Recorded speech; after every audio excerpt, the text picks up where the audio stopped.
வணக்கம். இன்றைய செய்திகளை விரிவாக பார்ப்பதற்கு முன்பாக இந்த நேரத்திற்கான தலைப்புச் செய்திகள்.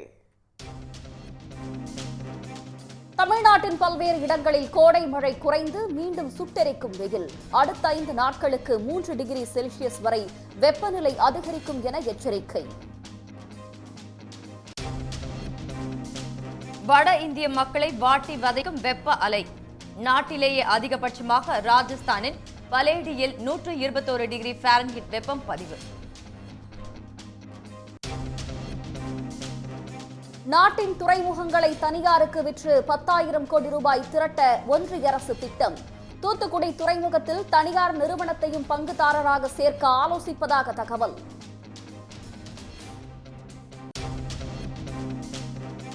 உயர்கல்வி மாணவர் சேர்க்கையில் 49% பெற்று நாட்டிலேயே தமிழ்நாடு முதலிடம். நான் முதல்வன், புதுமை பெண் போன்ற திட்டங்களால் மாணவர் சேர்க்கை அதிகரித்துள்ளதாக தமிழ்நாடு அரசு தகவல். நீர்வரத்து அதிகரித்துள்ளதால் ஒகேனக்கல் நோக்கி படகெடுக்கும் சுற்றுலா பயணிகள். படகு சவாரி செய்தும் அருவிகளில் ஆனந்த குளியலிட்டும் உற்சாகம்.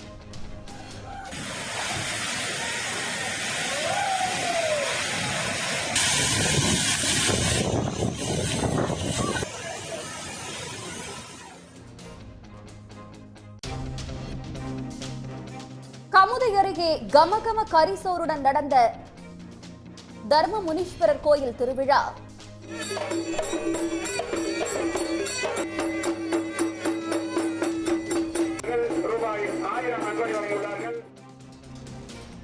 $2,000 கிலோ ஆட்டுக்கறியுடன் நடைபெற்ற அசைவ விருந்து.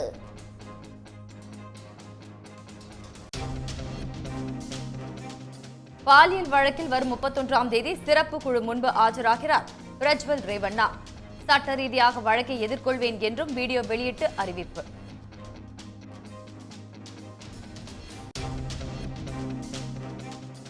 ஆட்சிக்கு வந்து 10 ஆண்டுகளில் உலகத்தின் பணக்கார கட்சியாக பாஜக மாறியது எப்படி? ஹிமாச்சல் பிரச்சார கூட்டத்தில் காங்கிரஸ் பொதுச் செயலாளர் பிரியங்கா காந்தி கேள்வி.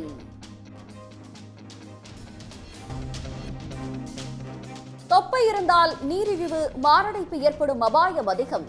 தேசிய மருத்துவ ஆராய்ச்சி கவுன்சில் எச்சரிக்கை. தமிழ்நாட்டின் பல்வேறு இடங்களில் கோடை மழை குறைந்து மீண்டும் சுட்டெரித்து வருவதால் மக்கள் சிரமத்தை எதிர்கொண்டுள்ளனர். நாட்டிலேயே அதிகபட்ச வெயில் கொளுத்தும் ராஜஸ்தானில் 33 பேர் உயிரிழந்தது அதிர்வை ஏற்படுத்தியுள்ளது. தமிழ்நாட்டில் கோடை காலம் தொடங்கியதிலிருந்தே வெயிலின் தாக்கம் வழக்கத்தை காட்டிலும் அதிகமாக இருந்தது. பின்னர் கோடை மழை பெய்ததால் வெயில் படிப்படியாக குறைந்தது. இந்நிலையில் தமிழ்நாட்டில் பல்வேறு இடங்களில் வரும் 2ஆம் தேதி வரை லேசானது முதல் மிதமான மழை பெய்யக்கூடும் என்று வானிலை மையம் கணித்துள்ளது. அதே நேரத்தில் அடுத்த 5 நாட்களுக்கு தமிழ்நாட்டில் அதிகபட்ச வெப்பநிலை 2 முதல் 3 டிகிரி செல்சியஸ் வரை படிப்படியாக அதிகரிக்கக்கூடும் என்றும் கூறியுள்ளது. இதனிடையே சென்னை, காஞ்சிபுரம், திருவள்ளூர், கடலூர், ராணிப்பேட்டை, வேலூர் ஆகிய மாவட்டங்களில் வெயிலின் அளவு மீண்டும் 108 டிகிரி ஃபாரன்ஹீட்டை தாண்டும் என்று தனியார் வானிலை ஆய்வாளர் பிரதீப் ஜான் எச்சரித்துள்ளார். அதன்படி சென்னையில் நீண்ட நாட்களுக்கு பிறகு 105 டிகிரி ஃபாரன்ஹீட் வெயில் கொளுத்தியது. வேலூரில் 103 டிகிரி ஃபாரன்ஹீட் வெப்பமும், தஞ்சாவூரில் 102 டிகிரி ஃபாரன்ஹீட் வெப்பமும், கடலூர், மதுரையில் தலா 101 டிகிரி ஃபாரன்ஹீட் வெப்பமும் சுட்டெரித்ததால் மக்கள் சிரமத்தை எதிர்கொண்டனர். ஒரு வாரமாக மழை பெஞ்சதுனால கொஞ்சம் குளிர்ச்சியாக இருந்தது, வெயிலினுடைய தாக்கம் கம்மியாக இருந்தது. இப்போ இன்னையிலிருந்து வெயில் ரொம்ப அதிகமாகிடுச்சு, வெளியில் போக முடியல. இந்த ஒரு வாரம் மழை பெஞ்சதில் ஓரளவுக்கு நீர்நிலையெல்லாம் ஒரு சுமாராக மேல்மட்டம் வந்துருக்குங்க. இப்போ பழையபடி வெயில் அதிகமான காரணத்தினால இப்போ வெளியில் நடமாட முடியாத அளவுக்கு சிரமமாக இருக்குது. மழை பெஞ்சிட்டே இருந்தங்காட்டி அதனால் இப்போ கூலிங்காக இருந்தது. இப்போ பார்த்தீங்கன்னா வெயில் அதிகமாக ஆயிடுச்சு, வெளியிலேயே வர முடியாது இப்போ. இதனிடையே வட இந்தியாவில் கோடை வெப்பம் வாட்டி வதைத்து வருகிறது. ராஜஸ்தான், ஹரியானா ஆகிய மாநிலங்களுக்கு அதீத வெயிலுக்கான சிவப்பு எச்சரிக்கையும், பஞ்சாப் மாநிலத்திற்கு 2 நாட்களுக்கு மஞ்சள் எச்சரிக்கையும் இந்திய வானிலை ஆய்வு மையம் விடுத்துள்ளது. டெல்லி, சண்டிகர், உத்தரப்பிரதேசம், மத்திய பிரதேசம், குஜராத், சத்தீஸ்கர், மகாராஷ்டிரா ஆகிய மாநிலங்களிலும் சில நாட்களுக்கு வெப்பம் அதிகமாக இருக்கும் என்று கணித்துள்ளது. நாட்டிலேயே அதிகபட்சமாக ராஜஸ்தான் மாநிலம் ஃபலோடியில் 120.92 டிகிரி ஃபாரன்ஹீட் வெப்பம் பதிவானது. 5 ஆண்டுகளில் இல்லாத அளவுக்கு வெயில் கொளுத்திய நிலையில் ராஜஸ்தானில் வெப்ப அலை தாக்கத்தால் பாதிப்புகள் ஏற்பட்டு கடந்த ஒரு வாரத்தில் மட்டும் 33 பேர் உயிரிழந்தது அதிர்ச்சியை ஏற்படுத்தியுள்ளது. முதலமைச்சர் மு.க.ஸ்டாலின் ஆட்சியில் இந்தியாவிலேயே உயர்கல்வித்துறையில் தமிழ்நாடு முதன்மை மாநிலமாக சிறந்து விளங்கி வருவதாக அரசு பெருமிதம் தெரிவித்திருக்கிறது. இது தொடர்பாக வெளியிடப்பட்டுள்ள செய்திக்குறிப்பில் உயர்கல்வி மாணவர் சேர்க்கையில் 49% இந்தியாவில் முதலிடம் பெற்றுள்ள தமிழ்நாடு அகில இந்திய சராசரியை விட 2 மடங்கு அதிக சேர்க்கையை பெற்றுள்ளதாக தெரிவிக்கப்பட்டுள்ளது. தற்போது 2,73,000 மாணவிகளுக்கு மாதந்தோறும் 1,000 ரூபாய் வழங்கப்பட்டு வரும் புதுமை பெண் திட்டத்தால் உயர்கல்வியில் சேரும் மாணவிகளின் எண்ணிக்கையும் 34% அதிகரித்துள்ளது. முதல் தலைமுறை பட்டதாரி மாணவர்கள் 4,13,000 பேருக்கு கல்வி கட்டண சலுகையாக கடந்த 3 ஆண்டுகளில் 1,000 கோடி ரூபாய் வழங்கப்பட்டுள்ளது. அரசு கல்லூரிகளில் உட்கட்டமைப்பு வசதிகளை மேம்படுத்த காமராஜர் கல்லூரி மேம்பாட்டு திட்டத்தில் கீழ் 1,000 கோடி ரூபாய் வழங்கப்படுகிறது. தொழில் சார்ந்த திறன்களை வழங்கிடும் நான் முதல்வன் திட்டத்தில் 27 லட்சம் மாணவர்கள் பயனடைந்துள்ளனர். 3,014 கோடி ரூபாய் செலவில் 45 உயர்கல்வி நிறுவனங்களை உயர் சிறப்பு மையங்களாக மாற்றும் திட்டத்தையும் அரசு செயல்படுத்தி வருகிறது. 150 கோடி செலவில் உயர்கல்வி நிறுவனங்களில் டிஜிட்டல் மாற்றம், 1,750 கௌரவ விரிவுரையாளர்கள் நியமனம், 63 கோடியில் சென்னை மாநில கல்லூரியில் கலைஞர் அரங்கம் கட்டுமானம், தமிழ்நாட்டுக்கு பெருமை சேர்த்த இஸ்ரோ விஞ்ஞானிகளுக்கு பரிசும் பாராட்டும் போன்ற அம்சங்களையும் அரசு குறிப்பிட்டுள்ளது. இவற்றின் மூலம் உயர்கல்வியில் ஏனைய மாநிலங்களுக்கும் தமிழ்நாடு வழிகாட்டியாக திகழ்வதாக அரசு பெருமிதம் தெரிவித்துள்ளது. காவிரியில் தண்ணீர் வரத்து அதிகரித்துள்ளதால் ஒகேனக்கலை நோக்கி சுற்றுலா பயணிகள் படையெடுத்து வருகின்றனர். கர்நாடகாவிலிருந்து காவிரியில் உரிய நேரத்தில் தண்ணீர் திறக்கப்படாததால் தருமபுரி மாவட்டத்தில் உள்ள ஒகேனக்கல் ஆற்றில் தண்ணீரே இல்லாமல் பாறைகள் மட்டுமே காட்சியளித்தன. இந்நிலையில் கர்நாடகாவின் காவிரி நீர்பிடிப்பு பகுதிகளில் கடந்த சில நாட்களாக பெய்து வரும் கனமழை காரணமாக காவிரி ஆற்றில் நீர்வரத்து அதிகரித்துள்ளது. தமிழக எல்லையான பிலிகுண்டுலுவுக்கு வரும் நீரின் அளவு வினாடிக்கு 3000 கனஅடியாக அதிகரித்துள்ளது. இதனால் ஒகேனக்கல் அருவியில் தண்ணீர் ஆர்ப்பரித்து கொட்டுகிறது. இதனால் தமிழகம் மட்டுமின்றி பிற மாநில சுற்றுலா பயணிகளும் ஒகேனக்கல்லை நோக்கி படையெடுத்து வருகின்றனர். நண்பர்கள் மற்றும் குடும்பத்தினருடன் அவர்கள் ஆற்றில் படகு சவாரி செய்தும் எண்ணெய் மசாஜ் செய்து இயற்கையான சூழலை அனுபவித்தனர்.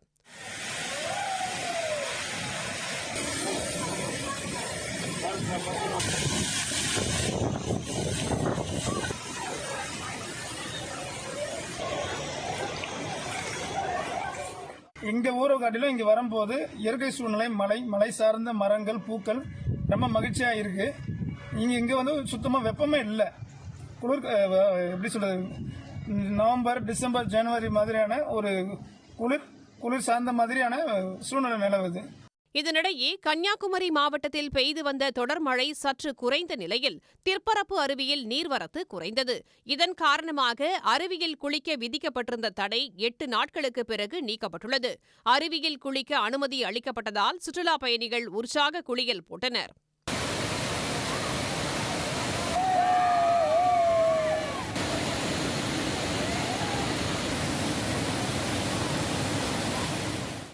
தேனி மாவட்டம் கும்பக்கரை அருவியில் வெள்ளம் ஆர்ப்பரித்து கொட்டியதால் சுற்றுலா பயணிகளின் பாதுகாப்பு கருதி கடந்த 19ஆம் தேதி முதல் மக்கள் குளிக்க மாவட்ட நிர்வாகம் மற்றும் வனத்துறையினர் தடை விதித்திருந்தனர். இந்த நிலையில் அம்மாவட்டத்திற்கு விடுக்கப்பட்டிருந்த கனமழை எச்சரிக்கை விலக்கிக் கொள்ளப்பட்டதால் 8 நாட்களுக்கு பிறகு சுற்றுலா பயணிகள் அருவியில் குளிக்க மீண்டும் வனத்துறை அனுமதி வழங்கியுள்ளது. இதனால் உற்சாகமடைந்த சுற்றுலா பயணிகள் அதிகாலை முதலே ஆர்ப்பரித்து கொட்டும் அருவி முன்பு திரண்டு உற்சாக குளியலிட்டு பொழுதை கழித்தனர்.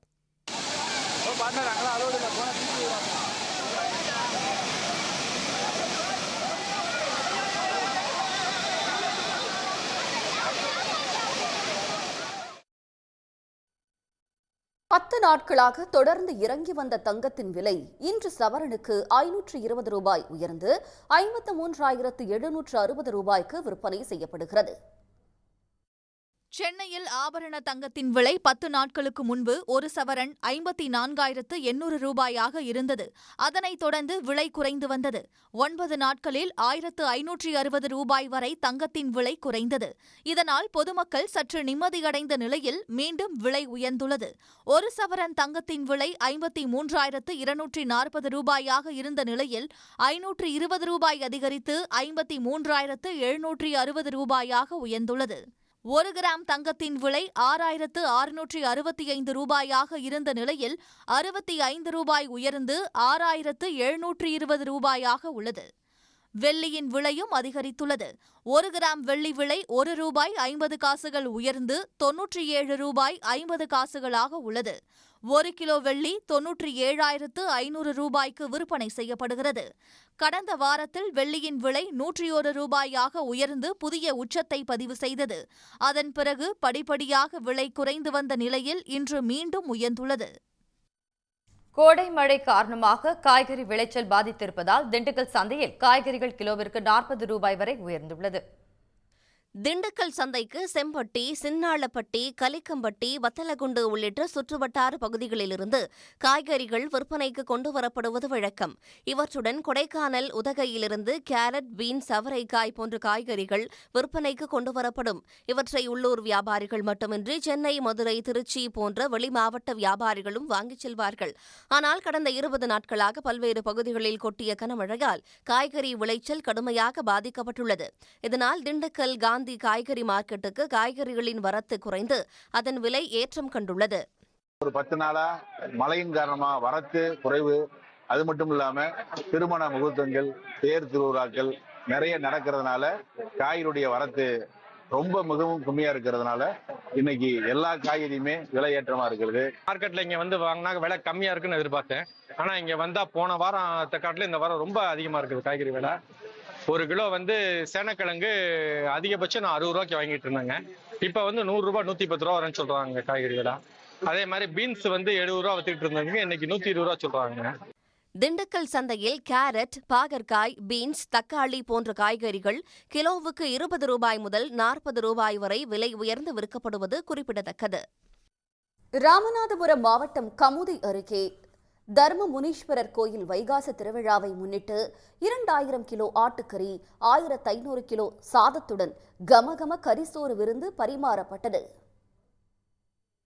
கமுதி அருகே பெருமாள் தேவன்பட்டி கிராமத்தில் 200 ஆண்டுகள் பழமை வாய்ந்த தர்ம முனீஸ்வரர் கோயில் உள்ளது. இங்கு ஆண்டுதோறும் வைகாசி திருவிழா கோலாகலமாக நடைபெறுவது வழக்கம். அதன்படி இந்த ஆண்டு வைகாசி திருவிழாவை முன்னிட்டு பக்தர்கள் வேண்டுதலாக அளித்த 103 ஆட்டுக்கிடாய்கள் பலியிடப்பட்டன. சுமார் 2000 கிலோ ஆட்டுக்கறி, 1500 கிலோ அரிசி சாதத்துடன் 11 அண்டாக்களில் கமகம என கரிசோறு சமைக்கப்பட்டது. சிறப்பு பூஜைக்கு பின்னர் சுற்றுவட்டார கிராமங்களில் இருந்து திருவிழாவுக்கு வருகை தந்த பக்தர்களுக்கு கறிவிருந்து பரிமாறப்பட்டது.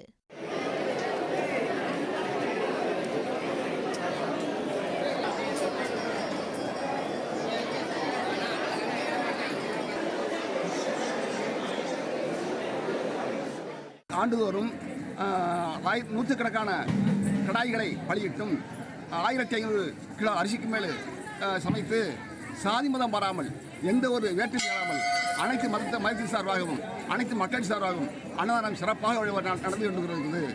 காலை 9 மணி முதல் மாலை 6 மணி வரை நடைபெற்ற அன்னதானத்தில் கமுதி மற்றும் சுற்று வட்டாரத்தை சேர்ந்த 10,000க்கும் மேற்பட்டோர் கரிசோறு விருந்து உண்டு மகிழ்ந்தனர். தங்கத்தில் முதலீடு செய்தால் அதிக லாபம் கிடைக்கும் என கூறி கோடிக்கணக்கில் மோசடி செய்த நபர்கள் மீது நடவடிக்கை எடுக்க கோரி பாதிக்கப்பட்டவர்கள் டிஜிபி அலுவலகத்தில் புகார் அளித்துள்ளனர். ராணிப்பேட்டை மாவட்டத்தைச் சேர்ந்த 20 பேர் சென்னை டிஜிபி அலுவலகத்தில் புகார் அளித்துள்ளனர். புகார் அளித்த பிறகு செய்தியாளர்களை சந்தித்த அவர்கள் ராணிப்பேட்டையைச் சேர்ந்த சசிகலா, அலெக்ஸ் பாண்டியன், அவரது மருமகன் சாரதி உள்ளிட்டோர் கோடிக்கணக்கில் ஏமாற்றிவிட்டதாக தெரிவித்தனர். தங்க நாணய தொழிலில் 1 கிராமுக்கு 1000 ரூபாய்க்கு மேல் லாபம் கிடைக்கும் என ஆசை வார்த்தை கூறியும் 10,000 ரூபாய் திட்டத்தில் முதலீடு செய்தால் 6 மாதம் கழித்து 10 கிராம் தங்க நாணயம் வழங்கப்படும் என்று நம்ப வைத்தும் மோசடியில் ஈடுபட்டதாக அவர்கள் தெரிவித்தனர். ராணிப்பேட்டை மாவட்டத்திலேருந்து நாங்கள் எல்லாரும் வந்திருக்கோம். ராணிப்பேட்டை மாவட்டத்தில் பார்த்தீங்கன்னா சசிகலான்ற ஒரு லேடி குறைஞ்ச விலைக்கு கோல்டு காயின் கொடுக்குறேன் அப்படின்னு சொல்லி பல நூற்றுக்கணக்கான பேர்கிட்ட பல கோடி சம்மந்தப்பட்ட ஒரு தொகையை வந்து அந்த அம்மா இது வரைக்கும் வாங்கிக்கிட்டு அதுக்கு பாதி அமௌண்ட்டை கொடுத்துட்டு பாதி அமௌண்ட்டை கொடுக்காம இப்போ வரைக்கும் ஏமாற்றிட்டு இருக்காங்க. இது சம்மந்தமாக அந்த அம்மா கிட்ட போய் நம்ம கேட்கும்போது கம்பெனி ஸ்ரீ பாலாஜி மார்க்கெட்டிங் அப்படின்ற ஒரு நிறுவனத்தை நான் ஒரு பெரிய ஏஜென்ட்டு. அந்த கம்பெனி எனக்கு அமௌண்ட்டை கொடுத்தா மட்டும்தான் என்னால் கொடுக்க முடியும், அது வரைக்கும் என்னால் உங்களுக்கு அமௌண்ட்டெல்லாம் கொடுக்க முடியாது அப்படின்னு சொல்லி இவ்வளோ நாளாக அழகு வச்சுட்டு இருக்காங்க. நான் வந்து 1,52,00,000 ஏமாந்துருக்கேன். என் கூட வேலை செய்கிறவங்க, எங்கள் அக்கா சொந்தக்காரி, எங்கள் சொந்தக்காரி எல்லாருக்கிட்டையும் சேர்த்து 1,52,00,000. முதல்ல நம்ம போய் மாட்டிக்கணும், அதுலேருந்து வெளியே வரணுமே, எப்படி வர்றதுன்னு தெரியல என்னால். அதனால் சுற்றி இருக்கிறவங்கக்கிட்டையும் வாங்கி போட்டு எல்லாருமே இப்போ என்னை கேட்க ஆரம்பிச்சுட்டாங்க. டெபாசிட் மாதிரி கட்ட வச்சு அதையும் இப்போ என்னால் வாங்க முடியல. இப்போ நான் வாழ்வா சாவான்ற ஒரு போராட்டத்தில் நிற்கிறேன் சார். இதேபோல ராணிப்பேட்டை மாவட்டத்தில் 100க்கும் மேற்பட்டோர் நியூ லைவ் என்ற திட்டத்தில் பணம் செலுத்தி ஏமாந்துள்ளனர். இது தொடர்பாக ராணிப்பேட்டை எஸ்பி அலுவலகத்தில் ஏற்கனவே புகார் அளித்திருப்பதாகவும் பாதிக்கப்பட்டவர்கள் கூறினர். நீலகிரி மாவட்டம் மஞ்சூரில் இருந்து கோவை செல்லும் சாலையில் காட்டு யானைகள் நடமாட்டத்தால் போக்குவரத்து பாதிக்கப்பட்டது. கோவை செல்லும் மலைப்பாதையில் யானைகள் நடமாட்டம் காரணமாக பயணிகளுக்கு ஏற்கனவே வனத்துறையினர் எச்சரிக்கை விடுத்துள்ளனர். இந்த சூழலில் 16வது கொண்டை ஊசி வளைவில் 2வது நாளாக 6 யானைகள் கூட்டமாக முகாமிட்டிருந்தன. சாலையிலும் நடந்து சென்றதால் அரசு பேருந்து உள்ளிட்ட வாகனங்கள் ஆங்காங்கே நிறுத்தப்பட்டன.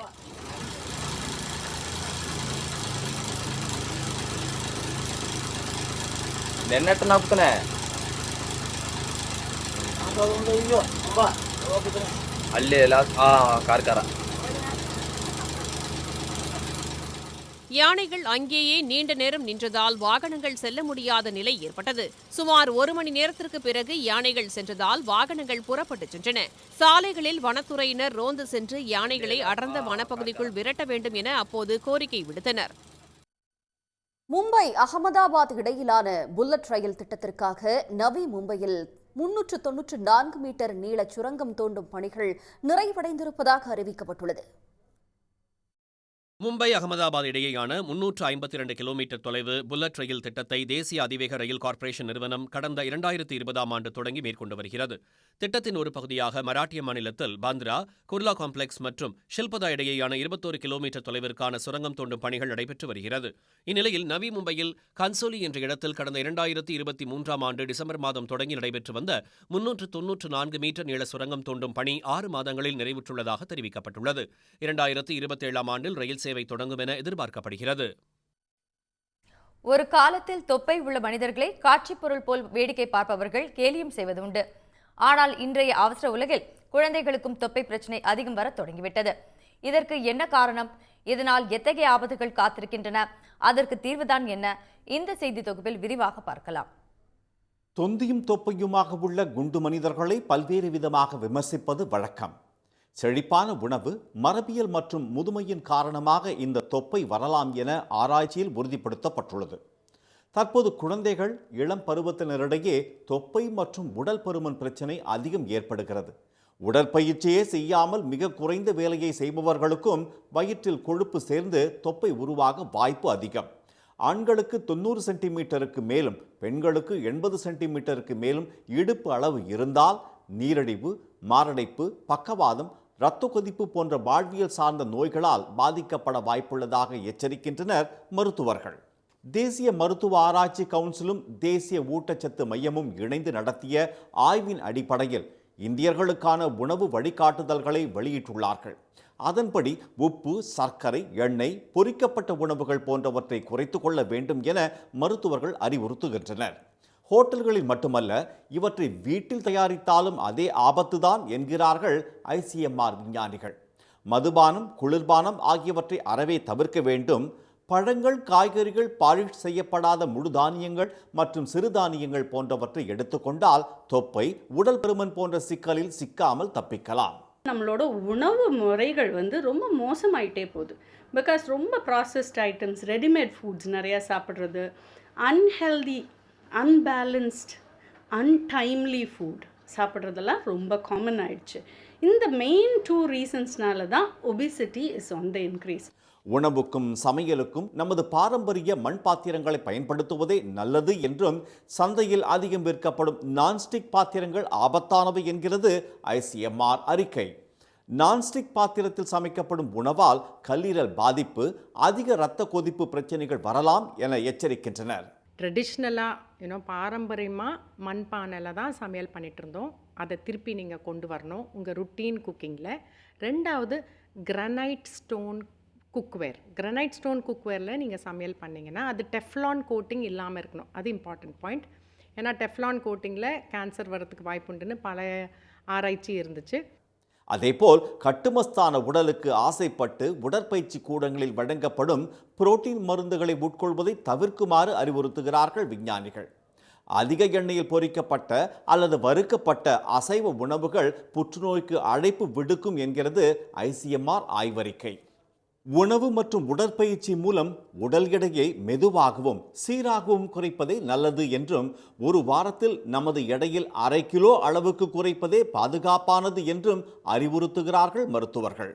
மேலும் புற்றீசல் போல் முளைத்துள்ள ஜிம்களில் பரிந்துரைக்கப்படும் மருந்து, மாத்திரைகள், கடும் பட்டினி மற்றும் அளவுக்கு மீறிய உடற்பயிற்சி போன்றவற்றால் விபரீதங்களை ஏற்படும் என்றும் மருத்துவர்கள் எச்சரிக்கின்றனர்.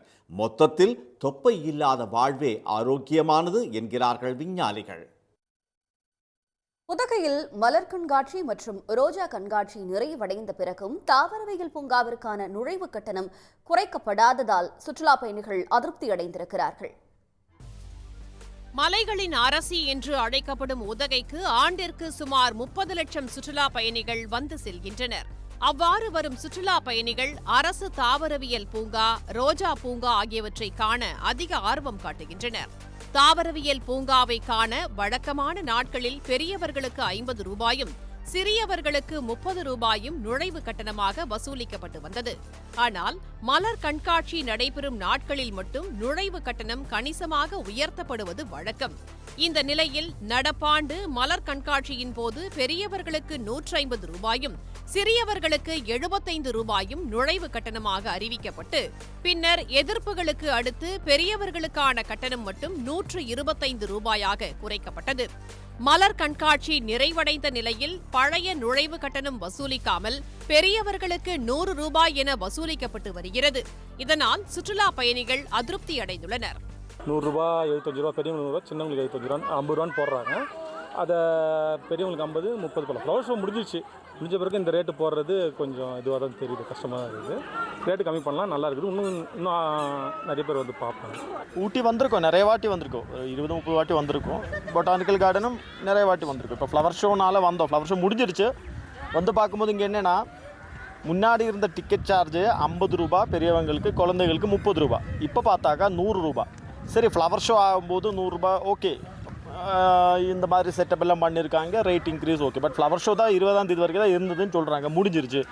அதுக்கப்புறம் அதே ரேட்டு வாங்குறாங்க. ரொம்ப, அதாவது almost double rate. Flower show முடிஞ்சாக்கா பழைய ரேட் அதே 50 ரூபா 30 ரூபா வாங்கணும்.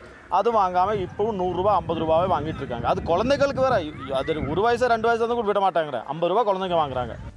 இதேபோல ரோஜா பூங்காவிலும் வழக்கமாக வசூலிக்கப்பட்டு வரும் பெரியவர்களுக்கு 40 ரூபாய், சிறியவர்களுக்கு 20 ரூபாய் என்ற நுழைவு கட்டணத்திற்கு பதிலாக பெரியவர்களுக்கு 100 ரூபாயும் சிறியவர்களுக்கு 50 ரூபாயும் நுழைவு கட்டணமாக வசூலிக்கப்பட்டு வருகிறது. குன்னூர் சிம்ஸ் பூங்காவிலும் கட்டணம் அதிகரிக்கப்பட்டுள்ளது. எந்த அறிவிப்பும் இன்றி உயர்த்தப்பட்டுள்ள கட்டணத்தை குறைத்து மீண்டும் பழைய கட்டணத்தையே வசூலிக்க வேண்டும் என்றும் கோரிக்கை எழுந்துள்ளது. புதுச்சேரி அடுத்த ஊசுட்டேரியில் நூற்றுக்கணக்கான ஆஸ்திரேலிய பூநாரை பறவைகள் இனப்பெருக்கத்திற்காக குவிந்திருக்கின்றன. புதுச்சேரி அருகே உள்ள ஊசுட்டேரியில் ஆண்டுதோறும் கோடை காலத்தில் வெளிநாட்டு பறவைகள் இனப்பெருக்கத்திற்காக வருவது வழக்கம். குறிப்பாக கூழைக்கடா, சாம்பல் நாரை, ஊசிவால் வாத்து, நாமக்கோழி, அரிவால் மூக்கன உள்ளிட்ட பறவைகள் நிரந்தரமாக இங்கு முகாமிட்டுள்ளன. தற்போது சிறப்பு விருந்தாளியாக ஆஸ்திரேலியா பிளமிங்கோ பறவைகள் 10 ஆண்டுகளுக்கு பிறகு நூற்றுக்கணக்கில் இனப்பெருக்கத்திற்காக ஊசுட்டேரியில் குவிந்துள்ளன. ஆஸ்திரேலியா பிளமிங்கோ பறவைகளை காண்பதற்காக ஏராளமான சுற்றுலா பயணிகள் ஊசுட்டேரியில் குவிந்து வருகின்றனர். ஊசுட்டேரிக்கு வருகை தந்துள்ள பிளமிங்கோ பறவைகளை தொடர்ந்து வலசை மேற்கொள்ளும் வகையில் பாதுகாப்பான சூழலை அமைக்க வேண்டும் என பறவை ஆராய்ச்சியாளர்கள் வலியுறுத்துகின்றனர். தமிழ்நாட்டில் மக்களவைத் தேர்தல் வாக்கு எண்ணிக்கையின் போது ஒவ்வொரு மேஜிலும் வீடியோ பதிவு நடைபெறும் என்று தமிழக தலைமை தேர்தல் அதிகாரி சத்யபிரதா சாஹூ தெரிவித்துள்ளார். நாடு முழுவதும் மக்களவைத் தேர்தல் 7 கட்டங்களாக நடைபெற்று வருகிறது. இதில் பதிவான வாக்குகள் ஜூன் 4ஆம் தேதி எண்ணப்பட உள்ளன. இதற்கான ஏற்பாடுகள் குறித்து இந்திய தலைமை தேர்தல் ஆணையர் ராஜீவ்குமார் தலைமையிலான ஆலோசனைக் கூட்டம் காணொலி வாயிலாக நடைபெற்றது. இது தொடர்பாக தமிழக தலைமை தேர்தல் அதிகாரி சத்யபிரத சாஹூ கூறுகையில், தமிழ்நாட்டில் 39 தொகுதிகளிலும் வாக்கு எண்ணிக்கை காலை 8 மணிக்கு தொடங்கும் என்று தெரிவித்தார். முதலில் தபால் வாக்குகளும் அதனைத் தொடர்ந்து மின்னணு எந்திரங்களில் பதிவான வாக்கு எண்ணிக்கையும் தொடங்கும் என்று அவர் குறிப்பிட்டார். ஒவ்வொரு மேஜையிலும் எண்ணும் பணி கேமராவில் பதிவு செய்யப்பட உள்ளது. இது தவிர சுற்றியுள்ள நிகழ்வுகளும் வீடியோ பதிவு செய்யப்படும் என்றும் சத்யபிரத சாஹூ தெரிவித்துள்ளார். கோவையில் 45 நாட்கள் நடைபெறும் அரசு பொருட்காட்சி பாரம்பரிய கலை நிகழ்ச்சிகளுடன் தொடங்கி நடைபெற்று வருகிறது. கோவை வஉசி மைதானத்தில் அரசு துறைகளின் சார்பில் பொருட்காட்சி தொடங்கியுள்ளது. இதில் 27 அரசு துறைகள் மற்றும் 7 அரசு துறை சார்ந்த நிறுவனங்கள் சார்பில் 34 அரங்குகள் அமைக்கப்பட்டு அத்துறைகள் மூலம் செயல்படுத்தப்படும் திட்டங்கள் காட்சிப்படுத்தப்பட்டுள்ளன. இவற்றை கோவை ஆட்சியர் கிராந்திகுமார் தொடங்கி வைத்து பார்வையிட்டார்.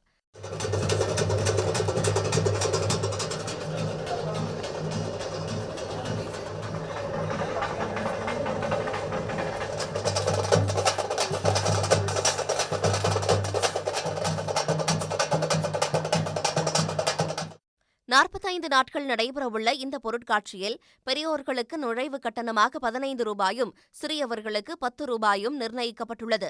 பொருட்காட்சிக்கு வரும் சிறுவர்கள் பெரியவர்களை மகிழ்விப்பதற்காக ராட்டினம், ஜெயண்ட் வீல், உணவு ஸ்டால்கள் போன்ற அம்சங்களும் இடம்பெற்றுள்ளன. நாடாளுமன்ற தேர்தலுக்கு பிறகு அமலாக்கத்துறை விசாரணையில் இருந்து தப்புவதற்காகவே கடவுளால் அனுப்பப்பட்டவர் என்று பிரதமர் மோடி பேசி வருவதாக ராகுல் காந்தி விமர்சித்துள்ளார். பீகார் மாநிலம் பாட்னாவில் இந்தியா கூட்டணி வேட்பாளர்களை ஆதரித்து நடைபெற்ற பிரச்சார பொதுக்கூட்டத்தில் ராகுல் காந்தி மற்றும் ராஷ்டிரிய ஜனதா தள தலைவர் தேஜஸ்வி யாதவ் இணைந்து பங்கேற்றனர். அப்போது பேசிய ராகுல் காந்தி, அதானி, அம்பானி உள்ளிட்ட 22 பேரை மோடி மன்னர்களாக மாற்றியுள்ளதாகவும் அவர்களுக்காகவே மோடி செயல்பட்டு வருவதாகவும் குற்றம் சாட்டினார். மேலும் மோடி தன்னை கடவுளால் அனுப்பப்பட்டவர் என கூறிக்கொள்வது பற்றியும் அவர் விமர்சித்தார். நாடாளுமன்ற தேர்தலுக்கு பிறகு அமலாக்கத்துறை அதானி குறித்து மோடியிடம் கேள்வி எழுப்பும் போது கடவுள் சொல்லியே அதானிக்கு உதவியதாக சொல்லிவிடுவார் என்றும் ராகுல் காந்தி தெரிவித்தார்.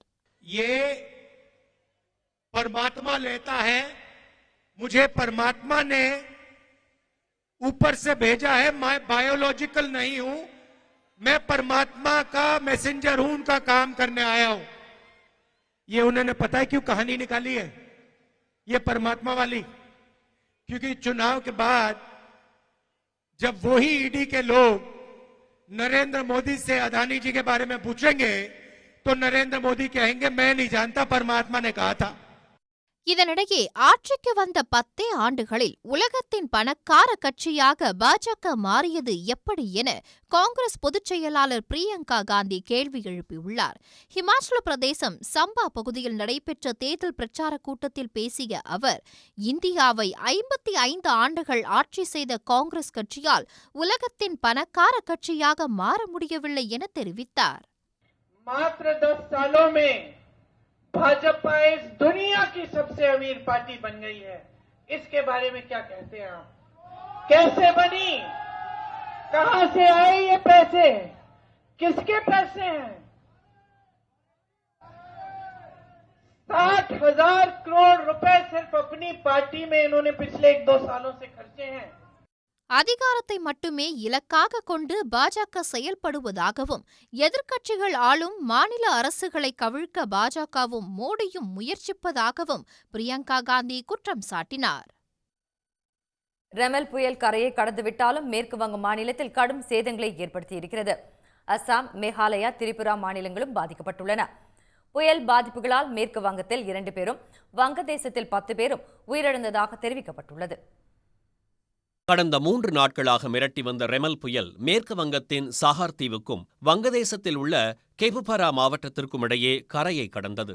அப்போது மணிக்கு 135 கிலோமீட்டர் வேகத்தில் காற்று வீசியதால் மேற்கு வங்கத்தில் வீடுகளின் கூரைகள் பறந்தன. மரங்கள், மின்கம்பங்கள் சாய்ந்து சாலைகளில் விழுந்தன.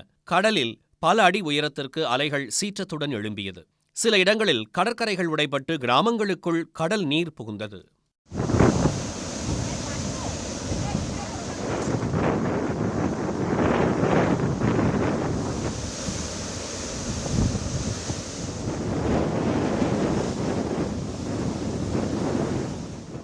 மேற்கு வங்காளத்தின் கொல்கத்தா, வடக்கு 24 பர்கானஸ், புர்பா மெதினிபூர், ஹவுரா, ஹூக்லி உள்ளிட்ட கடலோர மாவட்டங்களில் ரெமல் புயல் பேரிழப்பை ஏற்படுத்தியுள்ளது. விடிய விடிய கனமழை கொட்டியதால் விவசாய நிலங்கள் வெள்ளத்தில் மூழ்கியது. கொல்கத்தாவில் மட்டும் லேக் பிளேஸ், செட்லா, சால்ட் லேக், கான்ரெடி, நியூ அலிப்பூர், பெஹல் உள்ளிட்ட பல பகுதிகளில் 250க்கும் மேற்பட்ட மரங்கள் முறிந்து விழுந்தன.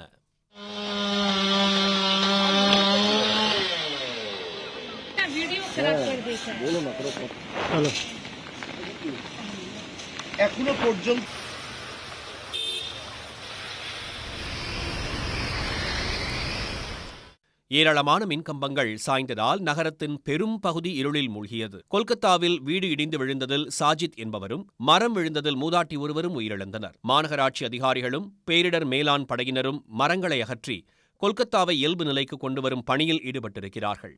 கொல்கத்தா நேதாஜி சுபாஷ் சந்திரபோஸ் சர்வதேச விமான நிலையத்தில் முடங்கியிருந்த விமான போக்குவரத்து இயல்புக்கு திரும்பியுள்ளது.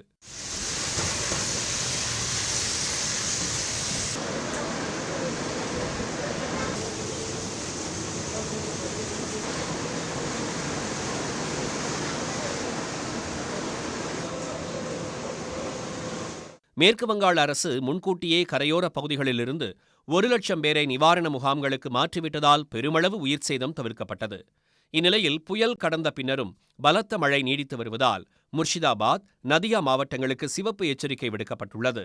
கொல்கத்தா, ஹவுரா, ஹூக்லி, வடக்கு 24 பர்கானஸ், தெற்கு 24 பர்கானஸ், கிழக்கு பரத்வான், மேற்கு பரத்வான், பிர்பூம் ஆகிய இடங்களில் பலத்த காற்றுடன் கனமழை பெய்து வருகிறது.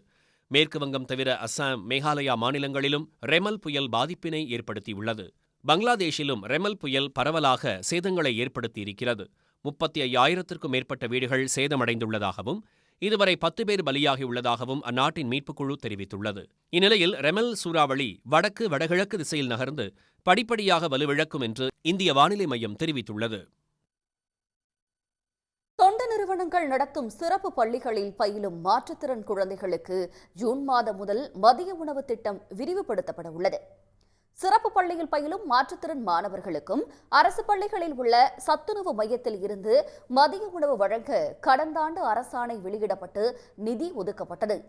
இதன்படி தற்போது தமிழ்நாடு முழுவதும் தொண்டு நிறுவனங்களால் நடத்தப்படும் 175 சிறப்பு பள்ளிகளில் காலை வந்து மாலை வீடு திரும்பும் 5,725 மாணவிகளுக்கு மதிய உணவு வழங்கப்பட உள்ளது. மாற்றுத்திறனாளிகள் நல இயக்குநர் இதற்கான உத்தரவினை வெளியிட்டுள்ளார். இதன்படி அரசு பள்ளி சத்துணவு மையத்தில் இருந்து அருகில் உள்ள சிறப்பு பள்ளிகளுக்கு மதிய உணவு தயாரிக்கப்பட்டு விநியோகம் செய்யப்படும்.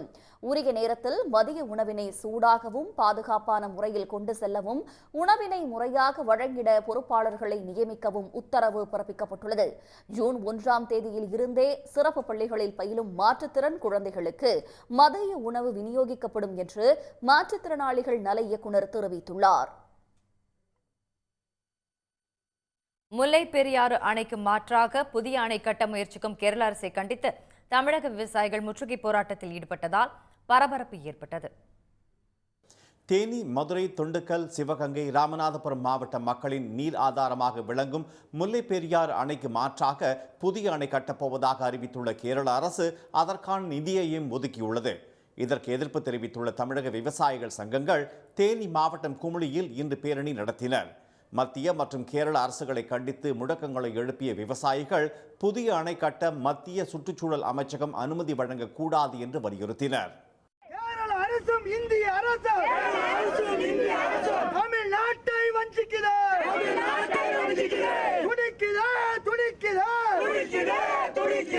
தமிழ்நாட்டை பாலைவனமாக்க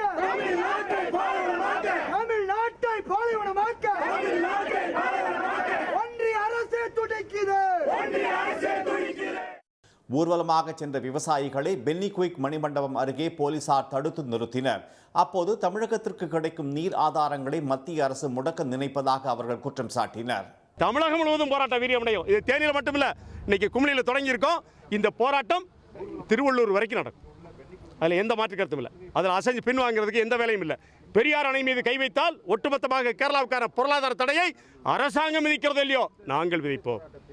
இந்த தமிழகத்தில் இருக்கக்கூடிய கிட்டத்தட்ட 2 கோடி விவசாயிகளை திரட்டி அந்த பொருளாதார தடையை நாங்கள் விதிப்போம். இதுக்காகத்தான் இந்த போராட்டம். முல்லை பெரியார் அணை மீது கேரளா இல்லை, ஆந்திரா, கர்நாடகா, மத்திய அரசு யாரும் கை வைக்க முடியாது. அதுதான் எங்களுடைய நிலைப்பாடு. தமிழ்நாட்டின் நீராதாரத்தின் உரிமையில் விளையாடி கொண்டிருக்கிறது. நேற்று அமராவதியிலே தடுப்பணை கட்டி கொண்டிருக்கிறார்கள். அதை கண்டித்து கேரள எல்லை முற்றுகை நடத்தினோம். இன்று முல்லை பெரியாறில் நாளை சுற்றுச்சூழல் ஆய்வுக்கு எடுத்துக்கொள்ளக்கூடிய அந்த மனுவை மத்திய அரசு நிராகரிக்க வேண்டும் என இன்று இங்கு நடத்தி கொண்டிருக்கிறோம், குமிழி நடத்தி கொண்டிருக்கிறோம். இடுக்கி அணைக்கு முல்லை பெரியாறு அணை நீரை கொண்டு சென்று மின் உற்பத்தி செய்யவே முல்லை பெரியாறு அணைக்கு எதிராக கேரள அரசு பொய் பிரச்சாரங்களை செய்து வருவதாக விவசாயிகள் சாடினர். அரசின் போட்டித் தேர்வுகளுக்கு என பயிற்சி கொடுக்கும் மையங்களில் ஆயிரங்களில் தொடங்கி லட்சங்கள் வரை கட்டணம் வசூலிக்கும் நிலையில் காவல்துறை ராணுவத்தில் சேர இலவசமாக பயிற்சி அளித்து வருகிறார் திருவாரூரை சேர்ந்த காவல் உதவி ஆய்வாளர் ஒருவர். இது குறித்த ஒரு தொகுப்பை இப்போது பார்க்கலாம்.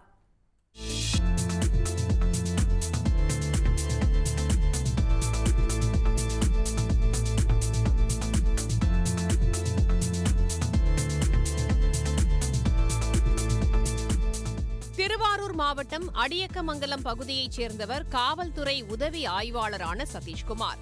2012ஆம் ஆண்டு ஆயுதப்படை காவலராக பணியை தொடங்கிய சதீஷ் 2019ஆம் ஆண்டு உதவி ஆய்வாளர் தேர்வில் வெற்றி பெற்று தடயவியல் உதவி ஆய்வாளராக பணியாற்றி வருகிறார். இந்நிலையில் தன்னுடைய ஓய்வு நேரத்தில் மாணவர்களுக்கு இலவசமாக பயிற்சி அளிக்கும் வகையில் 2017ஆம் ஆண்டு தனது நண்பருடன் சேர்ந்து பயிற்சி வகுப்பை தொடங்கியுள்ளார். முதலில் 10 பேர் மட்டும் இந்த பயிற்சி வகுப்புகளில் படித்து வந்த நிலையில் தற்போது வரை 300க்கும் மேற்பட்ட மாணவர்கள் காவல்துறை உள்பட பல்வேறு அரசு பணிகளில் தேர்வாகி பணியாற்றி வருகின்றனர். அதாவது அண்ணனுக்கு கிடைக்கிற டைமில் மட்டும் அவங்க இதை யூட்டிலைஸ் பண்ணி எங்களுக்கு சொல்லி கொடுத்துட்டு இருக்காங்க. ஈவினிங்கில் பார்த்தோம்னா 6 மணியில் ஆரம்பித்து 12 மணி வரைக்கும் கிளாஸ் நடந்துருக்கு. அவங்களுக்கு எப்போ ரெஸ்ட் டைம் கிடைக்குதோ அந்த டைமில் எங்களுக்கு சொல்லி கொடுத்துட்ருக்காங்க. ரொம்ப யூஸ்ஃபுல்லாக இருக்கும். ஒரு விஷயம் கற்றுக்கணும் அப்படின்னா அது இங்கே தான் கற்றுக்க முடியும் அப்படிங்கிறத தெளிவாக எடுத்துக்கிற மாதிரி இருக்கும். இப்போ திருவாரூர் டிஸ்ட்ரிக்ட்லன்னு பார்த்தோம்னா நிறைய இன்ஸ்டியூஷன்லாம் இருக்குது. ஒவ்வொரு இன்ஸ்டியூஷன்லேயும் பணம் கட்டி படிக்கிற மாதிரி இருக்கும். இப்போ வருஷத்துக்கு 10,000 to 15,000 20,000 சொல்லிட்டு பணம் கட்டி படிச்சுட்டு இருக்காங்க. அங்கே இல்லாத சாத்தியக்கூறுகள் அங்கே இல்லாத ரிசல்ட் இங்கே கொடுக்க முடியும். தமிழ்நாடு காவல்துறை மட்டும் இல்லாமல் துணை ராணுவப்படை, மத்திய பணியாளர் தேர்வு வாரிய பணிகளிலும் தங்களிடம் பயிற்சி பெற்ற மாணவர்கள் பயின்று வருவதாக கூறும் சதீஷ்குமார், கிராமப்புறங்களில் போட்டித் தேர்வு குறித்த போதிய விழிப்புணர்வு இல்லை என்றும் வேதனை தெரிவிக்கிறார். எங்களுக்கு ஃபுல் சப்போர்ட் ஊரில் உள்ளவங்க எல்லாமே ஃபுல் சப்போர்ட். எல்லாருமே ஊர் கிராம மக்கள் எல்லாமே என்கரேஜ் பண்ணுவாங்க. எங்களுக்கு இடம் கொடுத்து ஒரு கோயிலில் தான் கிளாஸ் எடுக்கிறது. அப்புறம் வாழ வைக்கல ஒரு உமன்ஸுக்குன்னு தனியாக ஒரு சமுதாய கூடம், அங்கே உள்ள ஊர் மக்களும் எங்களுக்கு ஃபுல் சப்போர்ட். உமன்ஸ் மட்டும் தான் அங்கே கிளாஸ் எடுக்கிறது. அவங்களுக்கும் தனியாக செப்பரேட்டாக தனியாகவும், மென்னுக்கு தனியாக செப்பரேட்டாகவும். ஃபிசிக்கல் மட்டும் கிரவுண்டு கிடையாது. நம்ம மெயின் ரோட்டில் தான் ஓட்டுறாப்பில் இருக்கும். எங்களுக்கு தனியாக இடம்லாம் கிடையாது. இருக்கிற இடத்துல நம்ம மெயின் ரோட்டில் தேசிய நெடுஞ்சாலையிலே ப்ராக்டிஸ் பண்ணிகிட்டு இருக்கோம். இன்னும் அவேர்னஸ் இல்லை. அவேர்னஸ் இருந்தால் இன்னும் நிறைய பேரை எங்களால் உருவாக்க முடியும். ஆனால் யாருமே நம்ம எவ்வளோ சொன்னாலுமே அது புரிஞ்சுக்கிறது. நம்ம இப்போ டெல்டா சைடில் பார்த்திங்கன்னா வேலைவாய்ப்பு இல்லை. இதுமாதிரி கவர்மெண்ட் எக்ஸாம் ஏதாவது ப்ரிப்பேர் பண்ணால் தான் உண்டு. ஏற்கனவே இங்கு பயின்று அரசு பணிகளில் உள்ள மாணவர்களே தற்போது மாணவர்களாக உள்ளவர்களின் ரூம் வாடகை, உணவு, கல்வி உபகரணங்களை அளித்து வருகின்றனர். இந்நிலையில் போட்டித் தேர்வுகளில் பங்கேற்கும் மாணவர்களுக்கென தனி விடுதியும் பயிற்சி கூடமும் அரசு அமைத்து தந்தால் மேலும் பல கிராமப்புற மாணவர்கள் அரசு பணியில் சேர உதவியாக இருக்கும் என்பதே நிதர்சனமான உண்மை.